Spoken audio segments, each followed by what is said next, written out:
ಇವತ್ತು ನಾವು ಶಿಕ್ಷಕ ಧರ್ಮಸ್ಥಳ ಗ್ರಾಮೀಣ ಅಭಿವೃದ್ಧಿ ಯೋಜನೆಯ ಸದಸ್ಯರು ನಮ್ಮ ಜೊತೆಲಿದ್ದಾರೆ. ಅವರು ಯಾವ ರೀತಿ ಲೋನ್ ತಗೊಂಡಿದ್ದಾರೆ, ಅವರು ಯಾವ ರೀತಿ ಏನಾದ್ರು ತೊಂದರೆ ಕೊಟ್ಟಿದ್ದಾರೆ ಇಲ್ಲ ಅಂತ ತಿಳ್ಕೊಳ್ಳೋದಕ್ಕೆ ನಾವು ಇವತ್ತು ಸಂದರ್ಶನ ಮಾಡಕ್ಕೆ ಬಂದಿದ್ದೀವಿ. ಬನ್ನಿ ಮೇಡಮ್, ನಿಮ್ದು ಯಾವ ಸಂಘ, ನೀವು ಈ ಸಂಘದಲ್ಲಿ ಲೋನ್ ಏನಾದ್ರು ತಗೊಂಡಿದ್ದೀರಾ ಧರ್ಮಸ್ಥಳ? ಹೌದು ಸರ್, ನಮ್ಮ ಸಂಘದ ಹೆಸರು ಆದಿಶಕ್ತಿ ಸಂಘ ಅಂತ ಹೇಳಿ ದಾವಣಗೆರೆಯಲ್ಲಿ ಜಾಲಿನಗರದಲ್ಲಿ ಸಂಘ ನಡೀತಾ ಇದೆ. ಸುಮಾರು 13 ವರ್ಷಗಳಿಂದ ಈ ಸಂಘ ನಡೀತಾ ಇದೆ. ಶ್ರೀ ಕ್ಷೇತ್ರ ಧರ್ಮಸ್ಥಳ ಸಂಘದಿಂದ ನಮಗೆ ಸುಮಾರಾಗಿ ತುಂಬ ಅನುಕೂಲವಾಗಿ ಮಾಡಿಕೊಟ್ಟಿದ್ದಾರೆ. ಯಾಕಂದರೆ ನಾವು ಏನೇ ಲೋನ್ ತಗೋಬೇಕು ಅನ್ನೋದು ಕೂಡ ಯಾವುದೇ ಸಂಘದಲ್ಲಿದ್ದರೂ ಕೂಡ ಎಲ್ಲರಿಗೂ ಶೂರಿಟಿ ಕೇಳ್ತಾರೆ ಬ್ಯಾಂಕಲ್ಲಿ ಹೋದ್ವಿ ಅಂದರೆ. ಆದರೆ ಧರ್ಮಸ್ಥಳ ಸಂಘದಲ್ಲಿ ಕೂಡ ಯಾವ ಶೂರಿಟಿನಿಲ್ಲ. ಯಾಕೆ ಅಂತಂದರೆ ನಮಗೆ ಬ್ಯಾಂಕಿಗೆ ಸಮೇತ ಶೂರಿಟಿ ಇದೆ. ಹಾಗಾಗಿ ನಮಗೆ ಧರ್ಮಸ್ಥಳ ಸಂಘದ ಮೇಲೆ ತುಂಬ ಹೆಮ್ಮೆ ಇದೆ. ಸಂಘದಲ್ಲಿ ಕೂಡ ನಾವು 10,000 ಸಾಲ ಬೇಕು ಅಂದ್ರೂ ಕೂಡ ಇವತ್ತು ಅರ್ಜಿ ಬರ್ಸಿದ್ವಿ ಅಂದರೆ ನಾಳೆನೇ ಕೂಡ ನಮಗೆ ಸಾಲ ದೊರೆಯುವಂಥ ಒಳ್ಳೆ ಅವಕಾಶಗಳನ್ನು ಕೊಟ್ಟಿದ್ದಾರೆ. ಮತ್ತೆ ಮನೆ ಬಾಗಿಲಿಗೆ ಬಂದು ಕೂಡ ಅವರು ಸಾಲವನ್ನು ನೀಡುವಂಥ ಒಳ್ಳೆ ಅವಕಾಶಗಳನ್ನು ಕೊಡ್ತಾ ಇದ್ದಾರೆ ಸಂಘ. ಯಾಕಂದ್ರೆ ಮಹಿಳೆಯರಿಗೆ ಅಂದ್ರೆ ಅದು ಹೇಳ್ಕೊಳಕ್ಕಾಗಲ್ಲ, ಅಷ್ಟೊಂದು ಅನುಕೂಲಗಳು ಕೂಡ ಸಿಗ್ತಾ ಇದೆ. ಯಾಕಂದ್ರೆ ಮಹಿಳೆಯರೇ ಅಂತಲ್ಲ, ಮಹಿಳೆಯರು ಕೂಡ ಸಂಘದಲ್ಲಿ ಸೇರ್ಕೊಂಡು ಅವರ ಯಜಮಾನಗಳಿಗೆ ಆಟೋ ಕೊಡ್ಸೋದಾಗ್ಲಿ, ಆಮೇಲೆ ಮತ್ತೊಂದು ಮನೆ ಲೀಸಿಗೆ ಹಾಕೊಳ್ಳೋದಾಗಿರ್ಬೋದು, ತರಕಾರಿ ವ್ಯಾಪಾರಕ್ಕಾಗಿರ್ಬೋದು, ಅಕಸ್ಮಾತ್ ತುಂಬ ಹೊಲಿಗೆ ಯಂತ್ರಗಳನ್ನು ತಗೊಂಡು ಒಂದು ಹೊಲಿಗೆ ತರಬೇತಿ ಕೇಂದ್ರವನ್ನು ಮಾಡುವಂಥದ್ದಾಗಿರ್ಬೋದು, ಒಂದು ಬ್ಯೂಟಿಷಿಯನ್ ಮಾಡುವಂಥದ್ದಾಗಿರ್ಬೋದು, ಒಂದು ಸ್ಥಳೀಯವಾಗಿ ಮಹಿಳೆಯರಿಗೆ ಎಲ್ಲದಕ್ಕೂ ಕೂಡ ಅನುಕೂಲವಾಗಿದೆ ಅಂತ ಹೇಳಕ್ಕೆ ಇಷ್ಟಪಡ್ತಾ ಇದ್ದೀನಿ. ಅದರಲ್ಲೂ ಕೂಡ ನಾನೊಬ್ಬ ಮಹಿಳೆ ಅಂತ ಹೇಳ್ಕೊಳಕ್ಕೆ ನನಗೆ ಹೆಮ್ಮೆ ಅನಿಸುತ್ತೆ. ಯಾಕಂದರೆ ನಾನು ಕೂಡ ಈ ಕಳೆದ 6-7 ವರ್ಷಗಳ ಹಿಂದೆ ಹಿಂಗೆ ಕಾವಂದ್ರ ಒಂದು ಇದು ಕಾರ್ಯಕ್ರಮಕ್ಕೆ ಬಂದಾಗ ನೋಡಿದೆ, ಒಂದು ಮಹಿಳೆಯನ್ನ ಅವರು ಒಳ್ಳೆ ರೀತಿಯಲ್ಲಿ ಅಚೀವ್ಮೆಂಟ್ ಆಗಿದ್ರು. ಯಾಕಮ್ಮ ಈ ರೀತಿ ಹೆಂಗಾಯ್ತು ನಿಮಗೆ ಅಂತ ನಾನು ಅವ್ರಿಗೆ ಹೋಗಿ ವಿಚಾರಿಸಿದಾಗ, ಇಲ್ಲ ಮೇಡಮ್, ನಾನು ಧರ್ಮಸ್ಥಳ ಸಂಘದಲ್ಲಿ ಲೋನ್ ತಗೊಂಡು ನಾನು ಈ ಥರ ಮಹಿಳೆಯರಿಗೆ ಒಂದು 20ರಿಂದ 25 ಜನಕ್ಕೆ ಕೆಲಸ ಕೊಟ್ಟಿದ್ದೀನಿ ಅಂತ ಹೇಳಿದ್ದಕ್ಕೆ ತುಂಬ ಖುಷಿ ಆಯಿತು. ಆ ರೀತಿ ನಾನೇ ಯಾಕೆ ಮಾಡಬಾರ್ದು ಅಂತ ಹೇಳಿ ನಾನೇ ಒಂದು ಪ್ರೇರಣಾ ಸಾಂಸ್ಕೃತಿಕ ಸಂಸ್ಥೆ ಅಂತೇಳಿ ಹುಟ್ಟಾಕೊಂಡು ಅದರಲ್ಲೂ ಕೂಡ ಈಗ ಮಹಿಳಾ ತರಬೇತಿ ಕೇಂದ್ರವನ್ನು ಓಪನ್ ಮಾಡಿ ಅದರಲ್ಲೂ ಕೂಡ ಸುಮಾರು ಈಗ ಇಲ್ಲಿಂದ 400 ಮಹಿಳೆಯರು ಸ್ವೋದ್ಯೋಗವನ್ನು ಮಾಡ್ಕೊಳ್ತಾ ಇದ್ದಾರೆ ಅವರ ಮನೆಯಲ್ಲಿ. ಅದರಿಂದ ಕೂಡ ಅವರಿಗೆ ಬರುವಂಥ ಪ್ರಾಫಿಟಿಂದ ಧರ್ಮಸ್ಥಳ ಸಂಘಕ್ಕೆ ಸಾಲವನ್ನು ಮರುಪಾವತಿ ಕೂಡ ಮಾಡ್ತಾ ಇದ್ದಾರೆ. ಆಮೇಲೆ ಬ್ಯೂಟಿಷಿಯನ್ ಕೂಡ ಮಾಡ್ತಾ ಇದ್ದಾರೆ. ಎಷ್ಟು ನನ್ನ ಹತ್ರ ಬ್ಯೂಟಿಷಿಯನ್ ಕಲ್ತಿರೋರು 5 ಜನ ಕೂಡ ಬ್ಯೂಟಿಷಿಯನ್ ಮಾಡ್ತಾ ಇದ್ದಾರೆ.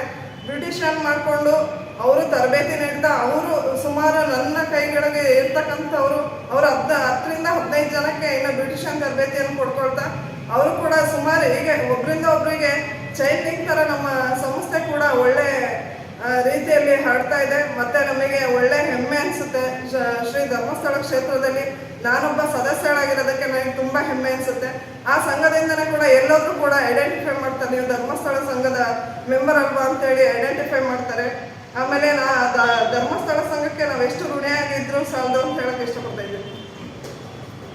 ಸಾಲ ತಗೊಂಡಿದ್ದೀರಾ, ಆ ಸಾಲ ಬಡ್ಡಿ ಯಾವ ರೀತಿ ಇದೆ ಅದರ ಬಗ್ಗೆ ತಿಳ್ಕೊತೀರಾ, ಮತ್ತು ಬಡ್ಡಿ ಎಷ್ಟು ಕಟ್ತಾ ಇದ್ದಾರೆ ಏನಂತ ಸ್ವಲ್ಪ ತಿಳಿಸಿ. ಸರ್, ನಾವು ಧರ್ಮಸ್ಥಳದ ಯೋಜನೆ ಥ್ರೂ SBI ಬ್ಯಾಂಕಿಂದ ನಮಗೆ ಅಕೌಂಟ್ ಥ್ರೂಗೆ ಸಾಲ ದೊರಕ್ತಾ ಇದೆ ಎಲ್ಲರಿಗೂ ಮಹಿಳೆಯರಿಗೆ. ಹಾಗಾಗಿ ಬಡ್ಡಿ ದರ 14% ಇದೆ, ಅದರಲ್ಲೂ ಕಡಿತ ದರ ಇದೆ ಅದರಲ್ಲಿ. ಹಾಗಾಗಿ ಕಡಿತ ದರ ಬಡ್ಡಿಯನ್ನು ಕೂಡ ಮಹಿಳೆಯರು ಕಂತಿನ ಮೂಲಕ, ವಾರದ ಕಂತಿನ ಮೂಲಕ ಸಂಘಕ್ಕೆ ಕಟ್ಟುವಂಥದ್ದು ಮಾಡ್ತಾ ಇದ್ದಾರೆ. ಹಾಗಾಗಿ ಮಹಿಳೆಯರಿಗೂ ಕೂಡ ತುಂಬ ಅನುಕೂಲ ರೀತಿಯಾಗಿದೆ. ಮೇಡಮ್, ಈಗ ನಿಮಗೆ ಉಳಿತಾಯ ಅಂತ ಕಳಿಸ್ಕೊಳ್ತಿದ್ರು, ಆ ಉಳಿತಾಯಕ್ಕೆ ಅವ್ರು ಏನಾದರೂ ಲಾಭ? ಹೌದು ಸರ್, ಉಳಿತಾಯಕ್ಕೆ ಲಾಭಾಂಶ ಕೂಡ ಈಗ ಒಂದೊಂದು ಗುಂಪಲ್ಲಿ ಒಬ್ಬೊಬ್ಬರು ಸದಸ್ಯರಿಗೆ 2,000, 2,800, 2,300, 2,000, ಒಬ್ಬರಿಗೆ 1,500 ಅವರು. ಮೇಡಮ್, ಈಗ ಧರ್ಮಸ್ಥಳ ಸಂಘದ ಸಂಸ್ಥೆ ಬಗ್ಗೆ ನಿಮ್ಮ ನಿಲುವೇನು ಮತ್ತು ಅದು ಸಂಸ್ಥೆ ಉಳಿಯೋದ್ರಿಂದ ಜನಗಳಿಗೆ ಆಗುವಂಥ ಉಪಯೋಗಗಳು? ಸರ್, ಧರ್ಮಸ್ಥಳ ಗ್ರಾಮಾಭಿವೃದ್ಧಿ ಸಂಸ್ಥೆ ಕೂಡ ಈಗ ಮಹಿಳೆಯರಿಗೆ ಸಾಲ ಸೌಲಭ್ಯವನ್ನು ನೀಡ್ತಾ ಒಳ್ಳೆ ಮನೆ ಬಾಗಿಲಿಗೆ ಕೊಡ್ತಾ ಒಳ್ಳೆ ಕೆಲಸವನ್ನು ಮಾಡ್ತಾ ಇದೆ. ಹಾಗಾಗಿ ನಾವು ಆ ಧರ್ಮಸ್ಥಳ ಸಂಸ್ಥೆಗೆ ನಾವು ಚಿರಋಣಿಯಾಗಿರ್ತೇವೆ.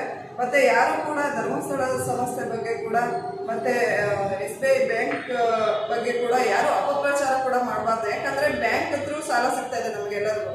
ಹಾಗಾಗಿ ಸಂಸ್ಥೆಯಿಂದ ಅಂದರೆ ಅವರು ಸಂಘ ಮತ್ತು ಸಂಸ್ಥೆ ಕೂಡ ಅವರು ಒಟ್ಟಿಗೆ ಇನ್ವಾಲ್ವ್ ಆಗಿ ಮಾಡಿ ಮನೆ ಬಾಗಿಲಿಗೆ ಸಾಲ ಕೊಡಿಸ್ತಾ ಇದ್ದಾರೆ. ಹಾಗಾಗಿ ನಾವ್ಯಾರು ಮಹಿಳೆಯರು ಎದೆಗುಂದದೆ ಹಾಗೂ ತಗೊಂಡಿರೋ ಸಾಲನ ರಿಟರ್ನ್ ಆಗಿ ಚೆನ್ನಾಗಿ ಕಟ್ತಾ ರೀತಿ, ಮತ್ತು ನಾವು ನೆಕ್ಸ್ಟ್ ಈಗ 2 ಲಕ್ಷ ತೊಗೊಂಡಿದ್ದೀವಿ, ನಾಳೆ 2.5 ಲಕ್ಷ ತೊಗೋಬೇಕು, ನಾಡಿದ್ದು 3 ಲಕ್ಷ ತೊಗೋಬೇಕು, ಈ ರೀತಿಯಲ್ಲಿ ನಾವು ಸಾಲ ಮರುಪಾವತಿನ ನೀಟಾಗಿ ಮಾಡ್ಕೊತ ಬಂದರೆ ಧರ್ಮಸ್ಥಳ ಸಂಸ್ಥೆ ಕೂಡ ನಮ್ಮೊಟ್ಟಿಗೆ ಚೆನ್ನಾಗಿರುತ್ತೆ ಅಂತೇಳಿ ನನಗೆ ಪೂರ್ಣ ನಂಬಿಕೆ ಮತ್ತು ವಿಶ್ವಾಸ ಕೂಡ ಇದೆ ಸರ್. ಹಾಗಾಗಿ ನಾವು ಧರ್ಮಸ್ಥಳದ ಸಂಸ್ಥೆ ಒಟ್ಟಿಗೆ ಯಾವಾಗಲೂ ನಾವು ಚಿರಋಣಿಯಾಗಿ ನಾವು ಏನೇ ಬಂದರೂ ಎದಕ್ಕೆ ಬಂದರೂ ಎದೆಗೊಂದದೆ ಹೋರಾಟಕ್ಕೆ ನಿಲ್ತೇವೆ.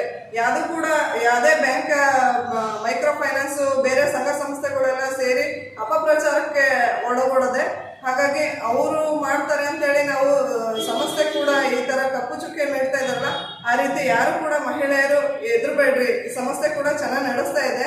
ಹಾಗಾಗಿ ಸಂಸ್ಥೆಯೊಂದಿಗೆ ನೀವೆಲ್ಲರೂ ಕೂಡ ಸ್ಥಿರವಾಗಿ ನಿಲ್ಲಿ ಅಂತ ನಾನು ಕೂಡ ಅವರಿಗೆ ಒಂದು ಒಳ್ಳೆ ಮಾತು ತಿಳಿಸಕ್ಕೆ ಇಷ್ಟಪಡ್ತಾ ಇದ್ದೇನೆ. ಮೈಕ್ರೋ ಫೈನಾನ್ಸ್ಗಳಿಗೂ ಮತ್ತೆ ಧರ್ಮಸ್ಥಳ ಸಂಘಗಳಿಗೂ ಯಾವುದೇ ಕೂಡ ಸಂಬಂಧ ಇಲ್ಲ. ಈ ಧರ್ಮಸ್ಥಳ ಸಂಘಗಳನ್ನು ಉಳಿಸೋಣ ಬೆಳೆಸೋಣ ಅಂತಂದು ಸಂಘದ ಸದಸ್ಯರು ನಮ್ಮ ಕರ್ನಾಟಕದಲ್ಲಿ ಯೂಟ್ಯೂಬ್ ಚಾನಲ್ ಮೂಲಕ ತಿಳಿಸ್ಕೊಟ್ಟಿದ್ದಾರೆ.